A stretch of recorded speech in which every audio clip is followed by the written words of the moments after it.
This episode of the Helping Healing Humor podcast is brought to you in partnership with ministryleague.com. We would love for more people to discover this show, so please rate and review us on iTunes or your podcast provider.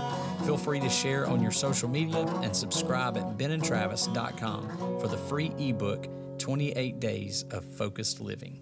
Welcome into the Helping Healing Humor podcast with Ben and Travis. We are glad that you are joining us today, and we're excited to be together as usual. How's everybody doing?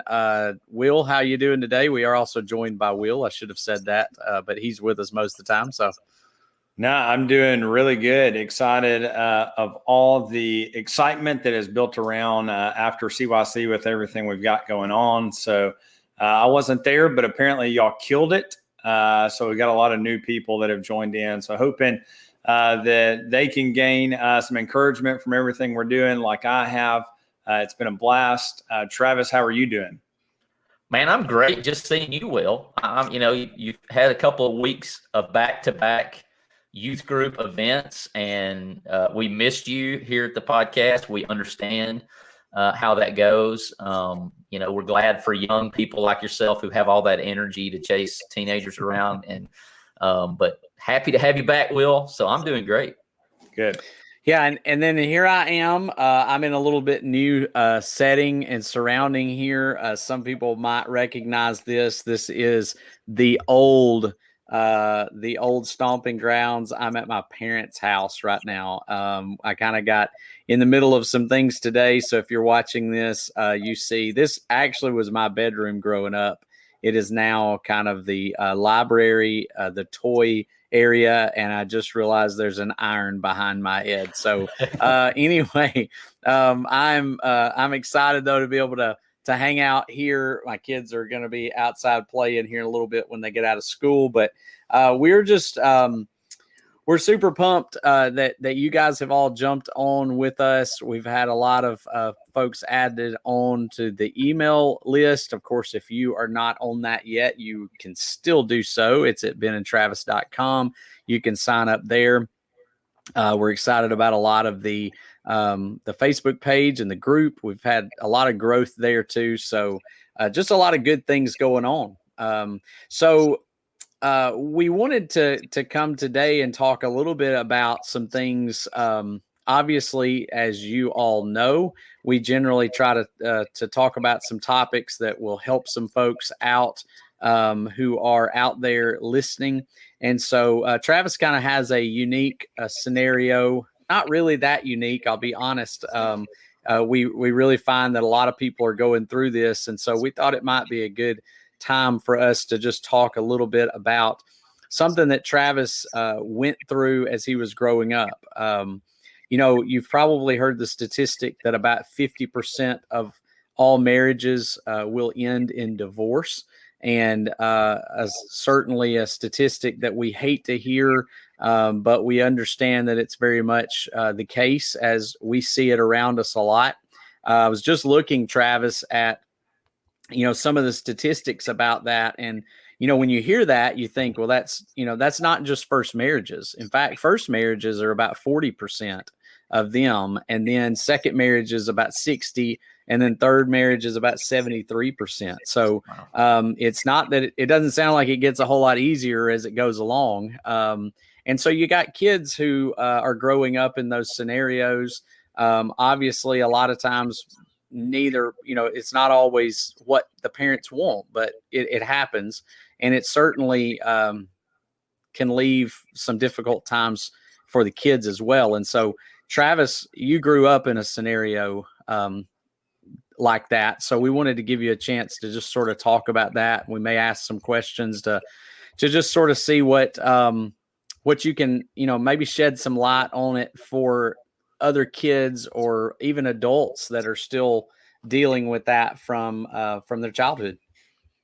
Yeah, my parents divorced, I think, around, and that's one of the things that comes out with me. I don't know if it's how I coped or whatever, but a lot of my past growing up, obviously I'm a good bit past that now, but it's really hard for me to put things in chronological order. from my childhood. It's difficult to kind of place things sometimes. And as far as my knowledge, I think it was around 91 or 92, which would put me around the 6th grade, going into the youth group type age, when my parents divorced and went separate ways. And, something that I wanted to point out immediately, because obviously my mom listens to the podcast, that we're all growing up, we're all learning, we're all, and one thing I've come to understand as a parent and as a married person, that we're all growing up at the same time, that she was raising me, dad was raising me, we're kind of growing up, and we're not here to make excuses or determine what is right or what is wrong, but just to talk about the experience of the person who is, I believe in the situation, the most innocent in a situation like that. And so, that's the first thing, is that we're all kind of growing and we're getting better, and hopefully healing, helping, and humor is a part of this podcast. And so I certainly felt the impact of that. And I'm very thankful to have a guy like you in my life, Ben, who helped me through a lot of that, but also had to bear the brunt of a lot of my emotions and certainly a lot of my immaturity that was probably attached to my experience coming from a broken home. So. Yeah, and I think there's a lot of things that are difficult. I do some work with kids on occasion that are going through this. Their parents are going through divorce or whatever else. And a lot of times there's just a lot of difficult emotions. There's been some books written. There's some kids' books. I think thinking of, I know exactly where your mind will go when I tell you the topic of this book. But if I remember it correctly, the name of it is something like, was it the chocolate pudding or something like that? And it was about, I was thinking about Tommy Boy or Black Sheep for some reason with that comment, but it's about these kids that smeared chocolate pudding all over the walls. And then the next thing you know, their parents get divorced. And so the book kind of helps deal with, hey, it wasn't your fault, but a lot of kids end up dealing with those thoughts. That for some reason they don't want to blame their parents. They love their parents. And that's what I try to help people understand, is in these scenarios, they want to love both parents. And a lot of times it seems like parents sometimes sort of pit themselves against each other at times. So I guess, one question that kind of came up as we were discussing this is it okay? Like when these kids go through this, did you go through that emotion of, is it okay to love both parents, even though they aren't together? I believe so. I think that, once again, perception versus reality. And that's something that I still struggle with, a perceived, slap in the face or slight. Is it really, And so I think that my tendency, and I certainly saw this. I've got an older brother, Bradley Dupree. We talked about him on the podcast. Cerebral palsy. We're half brothers. So he and I are both my mom's son, but my biological dad basically adopted Bradley and had that situation when he came into the family, or as we came in the family, I guess. But so that's a whole nother level of stress that's added on top of it. But, I felt like being the middle, that I understood a little more of what was going on. And so I kind of felt the burden of trying to keep it together, like a 12-year-old kid can keep it together. I mean, if you're at CYC, you saw the SWAT skit of the 15-year-old boy, you got enough issue. But I felt that. I felt like I'm going to be the peacemaker. I'm going to be the guy who kind of keeps this all together. And as you can imagine, that's not the case. And so it wasn't necessarily that I felt like it was my responsibility, that it was my fault that this happened. But I felt like once they were split, that there was some responsibility there of me to either, in some cases, fly under the radar, not to be emotional, to kind of be strong. And in some cases, just to be the person, the spokesman, and try to, keep everyone on the same page. And well, you can obviously guess how that went.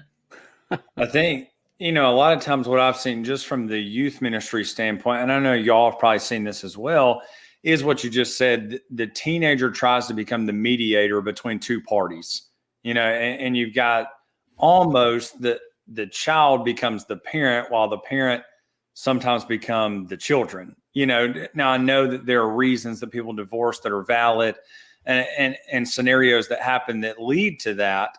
But sometimes I've just seen through some of the families that I've been around it, the parents probably could have worked through it, but just decided, hey, this is not the direction, that we want to go selfishly.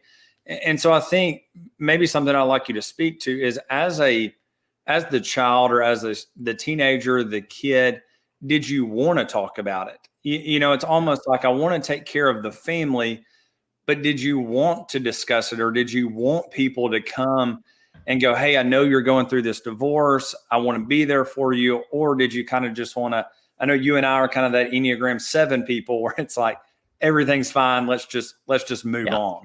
I think you nailed it. For me, I didn't want anything to be different. I mean, obviously it was out in the open. Everybody knew.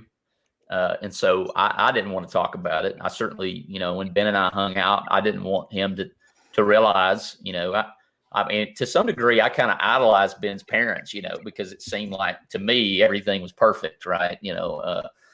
In comparison to the situation. But I certainly didn't want Ben bringing it up. I didn't want to talk about it. To me, it was so obvious and out front that I wouldn't have wanted to talk about it, although I needed to, and even to this day, I don't really bring that up. Other than now on a podcast for everyone to hear. But, I was kind of certain people could talk about it. Certain people could have brought it up. Had Ben wanted to talk about it, maybe. And I'm sure that he might have even tried. I don't know that he even knew everything was going on. I don't know that I knew everything was going on. Mm-hmm. And I think that was the problem. There was nowhere to start that conversation because, I didn't know. I just knew, hey, this is how it's going. Someone who's a little older might have a better grasp of what's going on and how it's going. But for a large part, I didn't have the facts, and I didn't even know where to begin to get them. There wasn't a whole lot of counseling back then. I mean, there was, but not really where we were at. It wasn't a very common thing. And even today, there's a lot of, holdout for, counseling. People aren't comfortable with it, or they're afraid that, they're going to convince them to do something crazy, and there's a lot of questions. And even back then when we were younger, there was even more to it. And so, I think that's one of the biggest things today is it's a little bit more accepted, and it's something where it gives the kids a little bit of a safe, neutral place to express those feelings. We're first cousins, and we have a lot of tangled limbs in the family tree. So, my mom's got brothers and brothers that have been married to my people in my dad's family. My dad's got sisters that are obviously, and it kind of intertwines. So it's kind of like, well, if I open up to this person, it's going to get back to so-and-so at some point. And, it was just kind of a jumbled mess, to be honest. You said something that was interesting to me that kind of sparked a thought in my mind. Do you wish that your parents would have been more open about that? That there's some people, you said, here I'm at 12 years old. I want to talk about it, but I don't even know what to talk about because I have no idea what's going on. And so I just wonder, in your mind, thinking back to then, did you kind of wish, hey, maybe mom and dad, if they could have sat down and said, here are some reasons, and maybe had that conversation, that could have helped? And I think that they attempted, I think that was something that they attempted to do. I can remember, my dad sitting down and talking to me, and, it was really weird because it was kind of like, and I don't want to come across as though I had some great wisdom at 12, because I certainly didn't. But, if you're going to have that conversation, and once again, I'm not doing this podcast to cast shade, whatever situation you've got, you need to make sure that you're going to be genuine. You want to come across, and that's difficult, right? It's difficult to know where everybody is on their journey. I mean, we've talked at length about that on the podcast. it's, we look at it. I want it to be steps. I desperately want it to be steps. And unfortunately it's not. You go back and forth between emotions and feelings, and, so that's difficult. I'm not painting a picture that it's easy, because you got to figure out how, what can this 12-year-old handle, and from that standpoint, I think they did a pretty good job, but, it was kind of like, we just had the conversation once or twice, and there was never like another conversation, because obviously it's awkward and painful for everybody to go through the details and then trying to determine what details are pertinent, what they need to know, what they don't need to know. But I think it's important to understand that that's a topic that needs to be continued, even if it's painful. That as you get older, I've got huge patches of my childhood that I don't remember, because it's either painful and I've just blocked it out, or like, I don't know what's a 12-year-old's perception versus, now that I'm almost 40. And so I think it's a conversation that needs to continue. As painful and awkward as it may be, I think it may get easier to be able to understand things more now. And my mom and I, who I lived with and stayed with, have had those conversations, and they've been painful and they've been awkward. But man, I sure do appreciate her willingness to kind of open that wound every once in a while. And I don't want to be critical either. Like you said, everybody's going through their own struggles, and divorce in and of itself is a struggle. But I think, there needs to be an understanding, if you are going through that, from the kids' perspective. From me working as a counselor, I really want to look out for the kids. I want to look out for the people who are going through it too. But, you're, as a person going through divorce, an older person, you're going to want to express your feelings to somebody, and that's important. You need to, whether that's with a minister or with a counselor or with a trusted friend or whatever. But your kids are probably not that person, and a lot of times I think you're needing someone to talk to. Your kids are there. You talk to them. I think that's how it happens. But I end up seeing a lot of people, a lot of kids who, they know way more than they should. So while I believe the conversation needs to happen, I believe that there are important things that need to be shared in those conversations. And there's a lot of things that need to be left out of those conversations. I think it's important and necessary for kids to have a great respect for both of their parents. It's healthy for that. Even though one of the parents may have done something that they're not proud of, that the other parent is not proud of, there's still a point where that's dad and that's mom, and they need to have that love and that respect and the ability to have that relationship with dad and with mom. And especially the younger they are, they don't need to know all the other details. Just attempt to, give that other parent some respect, so that in the kids' mind, they have a healthy dad, healthy mom, even if they're not together. There's a book called Raising Men, and I don't remember the name of the guy. I think I've recommended this before, but it's one that it's got some language in it. It's a guy who is a former SEAL sniper who is talking about raising boys. And he has a lot of valid points. There's a few things in it that I'm like, I don't think I would do that. But one of the chapters where he was talking about the mission was he and his wife were divorced. And he said, hey, look, when we raise our kids, we go to the ball games and sit together. We communicate. And he talked about how if you have a mission, here's the way you handle those missions. You have to communicate together, work together, whatever else. And he said, our kids are our mission. We're going to get them out of school. We're going to get them out into life. And even though our marriage couldn't work, we're still raising this child together. And that's tough, I know, but he kind of gave it, he had a pretty hard stance on that, but I thought it was a pretty accurate one too.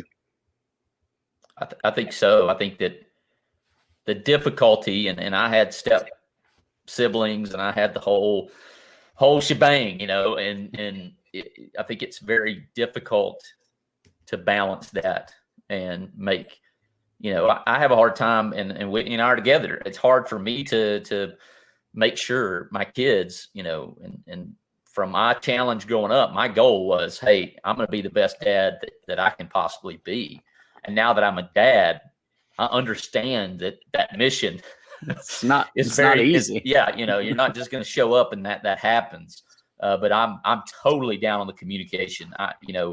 If I go a day without telling my kids I love them, or I think that they're this or that, and I'm proud of them, I'll go wake them up. I mean, I'll wake them up and go, hey, listen, I didn't get a chance to tell you this today, but you're awesome. And you're my goal. You're at the top of my priority list of, I want you to be a good citizen, right? I want you to be a good person. You can do just about anything you want, as long as it's can honor God in it, and you're decent to other people, we're game, But I think that's another aspect that I spent a lot of my high school years trying to get that phrase, I am proud of you, from the parent that I didn't live with.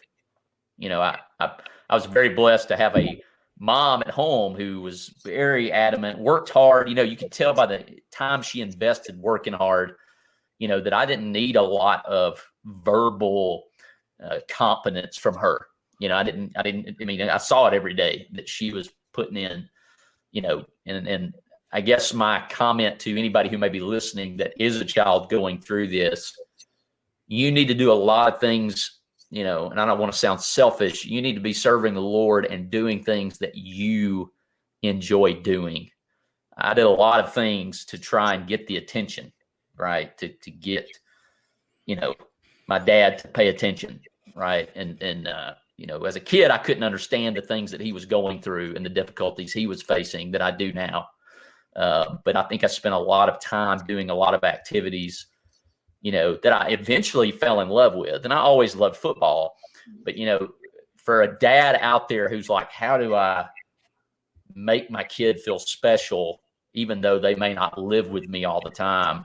Hey, a phone call of saying, I just want you to know I'm proud of you and I love you. And we may not be together all the time, but understand I'm thinking about you. And it can be as simple as that. I mean, that's a minute phone call. And if they're an older teenager, that may be all they have is a minute, but it could be as simple as that. And that's for dads out there who are married and with their significant other. But yeah, that's really good advice all the way around, because I know, I think everybody, whether you had both parents at home or not, we all kind of strive for that. I'm proud of you. I love you. You're amazing. And even I've heard Lonnie Jones talk about that every child needs to hear what Jesus heard when he came up out of that water. And that was, this is my son in whom I am well pleased, and every kid needs to hear that from their parents. I am pleased with you. It's not about what, wow, great game. You're amazing because you had that great game. No, you're just amazing because you are, and fearfully I think and wonderfully made. That's it. But we try so hard, and I'm the same way. I mean, I lived for those compliments from my dad and my mom too. And sometimes still, kind of crave compliments. And I have to, recognize that, hey, that's not what it's really about. They're nice, but that's not what it's about. And those things will never ultimately make you happy either. I forget. I heard this story. I don't know if I heard Danny Werfel tell it or if I heard it secondhand. But Danny Werfel was an amazing quarterback at Florida, just phenomenal. And if you were an Alabama fan in the '90s, you knew that was like the Tim Tebow. Like you didn't like him. You play Danny Werfel, wonderful. And he went to Florida, and he was like a fourth string to start out. And he would go through his progressions, and he would hear the words. These confirmation words, you're strong, you're bold, you're this, you're that. And he was just like, it was this voice that just went through my head when I was practicing football, and before too long, I'm climbing the depth chart. And every time I drop back, I'm hearing this. And he says, it was a few years later, I was, married and had kids of my own. And my mom came and was rocking my children. And she was over there rocking my son and going, you're bold, you're power, you've got these And it was the same exact words. And he was like, it hit me between the eyes. He said, I have talent and I have ability, but it was that belief that was instilled in me by my mom when she was rocking me as a baby, where in my 20s, I had no idea where that came from. And so that's just a story that sticks with me. And I'm not always great at it. My son and I are already, he'd much rather be with his mom, and I'm kind of like chopped liver sometimes, but I make sure to go out of my way to go, hey, listen, man, I like your mom better too. No, I'm just kidding. No, you're awesome, and I'm here for you. So.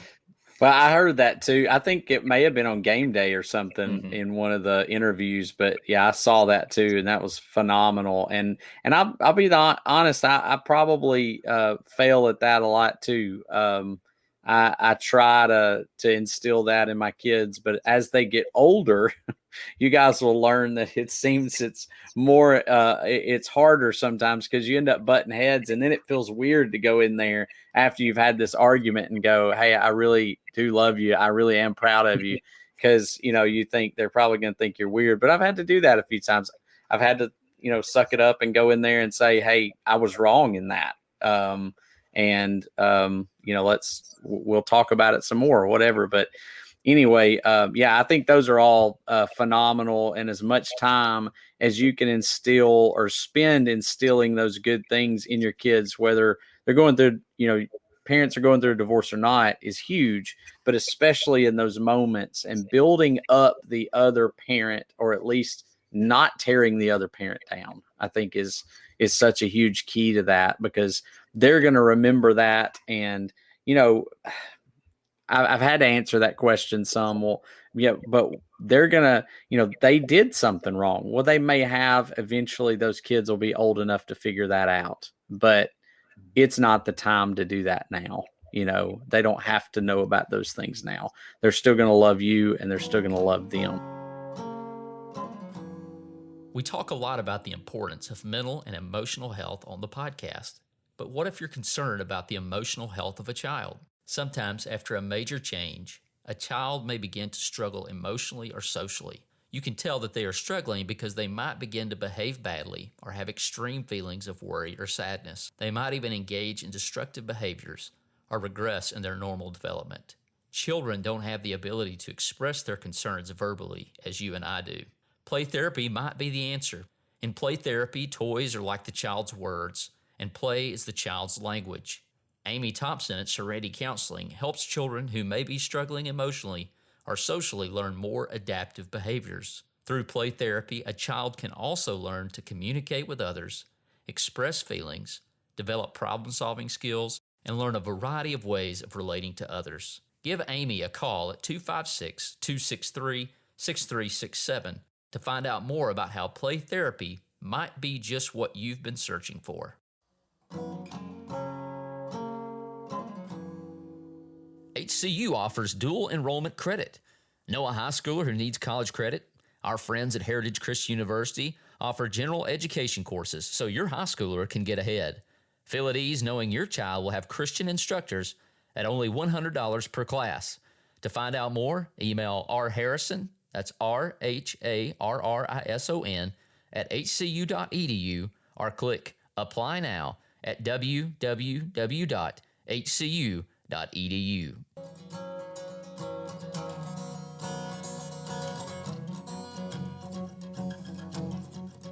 Thanks for being with us for this episode of the Helping Healing Humor podcast. Be sure to download our free ebook, 28 Days of Focused Living, at benandtravis.com and receive all of our Helping Healing and Humor extra content directly in your inbox. We look forward to having you join us at the same Ben and Travis time, same Ben and Travis channel.